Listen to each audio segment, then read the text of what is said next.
اللہ تعالی والصلاة والسلام علی رسولillah اما بعد، سب سے پہلے اس سوال کا جواب عرض کرنا چاہوں گا کہ نماز عید الاضحیٰ پڑھنے کا کیا طریقہ ہے۔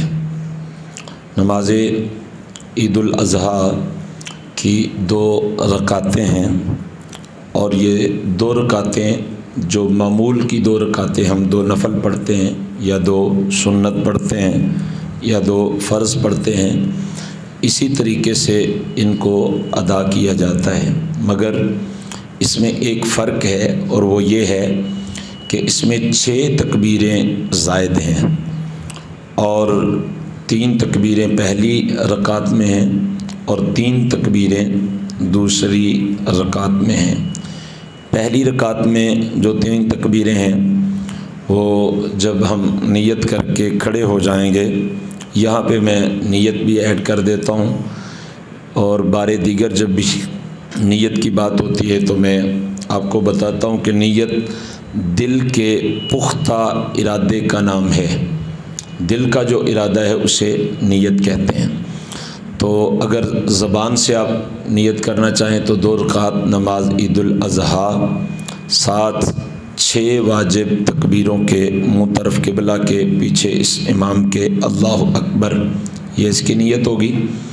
جب آپ ثنا پڑھ چکے ہیں، امام صاحب اللہ اکبر کہہ کے خاموش ہو جائیں گے، امام صاحب بھی ثنا پڑھیں گے اور مقتدی آپ بھی ثنا پڑھیں گے۔ ثنا پڑھ کے آپ خاموش ہو جائیں گے اور امام صاحب قراءت سے پہلے 3 تکبیریں کہیں گے، اور ان تینوں تکبیرات میں رفع الیدین ہوگی، یعنی ہاتھ بلند ہوں گے۔ امام صاحب کہیں گے اللہ اکبر، تو آپ بھی اللہ اکبر کہہ کے کانوں تک ہاتھ اٹھاتے ہوئے اللہ اکبر کہیں گے اور پھر ہاتھ چھوڑ دیں گے۔ دوسری مرتبہ امام صاحب کہیں گے اللہ اکبر، کانوں تک ہاتھ اٹھاتے ہوئے ہاتھ چھوڑ دیں گے، آپ بھی اللہ اکبر کہتے ہوئے امام صاحب کی اتباع میں ہاتھ چھوڑ دیں گے۔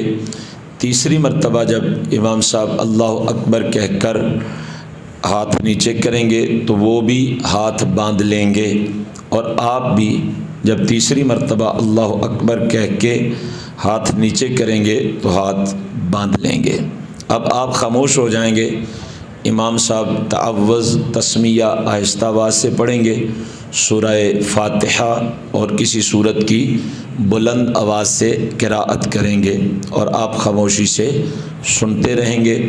رکوع ہوگا، سجود ہوگا، اور پھر آپ دوسری رکعت کے لیے کھڑے ہو جائیں گے۔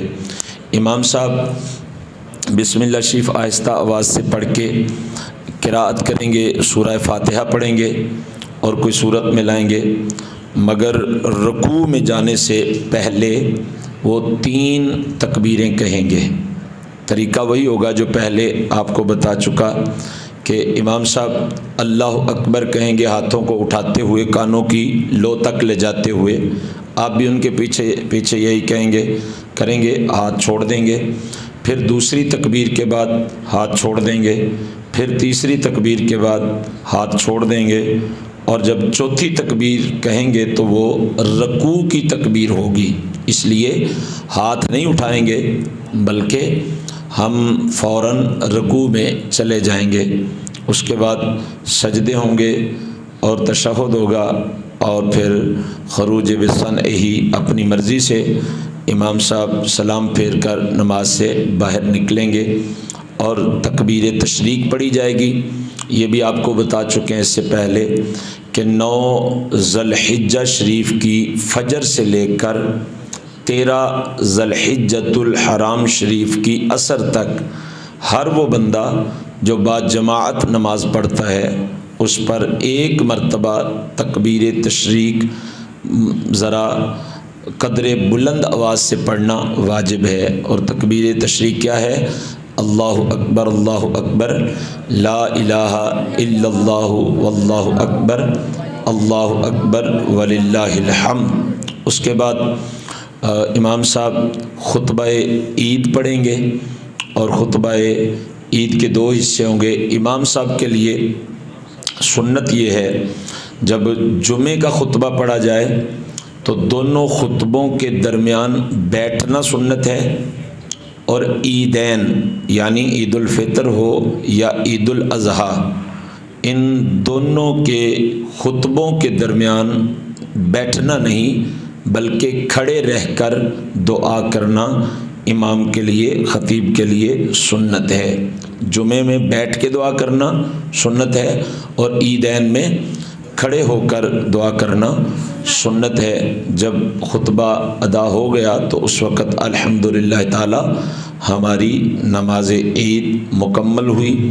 اس کے بعد مصافحہ کرنا، مبارکباد دینا، معانقہ کرنا، گلے ملنا، خوشی کا اظہار کرنا، عید پڑھتے ہوئے جب آئیں تو رستے میں تکبیرات پڑھتے ہوئے آنا، واپس جائیں تو تکبیرات پڑھتے ہوئے راستہ بدل کے جانا، آپ گلی کو بدل کے جائیں، یہ سنت ہے۔ اور یہ بھی کہ عید کے دن غسل کیا جائے، خوشبو لگائی جائے، اور محلے کی مسجد میں نماز فجر باجماعت ادا کی جائے، یہ بھی عید کی سنتیں ہیں۔ عید الفطر میں نماز عید سے پہلے کچھ کھانا، میٹھا کھانا، کھجوریں وغیرہ دور رسالت مآب صلی اللہ تعالی علیہ وسلم میں تناول فرمائی جاتی تھیں۔ ہمارے ہاں سیویوں کا پروگرام ہوتا ہے، کچھ میٹھا کھانا یہ سنت ہے۔ اور عید الاضحیٰ جس کے ہاں قربانی ہے اس کے لیے سنت یہ ہے کہ وہ اپنی قربانی کے گوشت کے ساتھ اپنے کھانے پینے کا آغاز کرے، اور اگر اس میں زیادہ تاخیر ہو یا بندے کو زیادہ بھوک لگ جائے تو وہ پہلے بھی کھا سکتا ہے، مگر سنت یہ ہے کہ اپنی قربانی کے گوشت کے ساتھ وہ کھانے پینے کا آغاز کرے، اور جس کی قربانی نہیں ہے وہ عید کے بعد جا کر کھائے، اس کے لیے یہی سنت ہے۔ یہ چند ایک ضروری مسائل تھے جو میں نے آپ کو بیان کر دیے۔ اللہ ہمیں توفیق عمل عطا فرمائے۔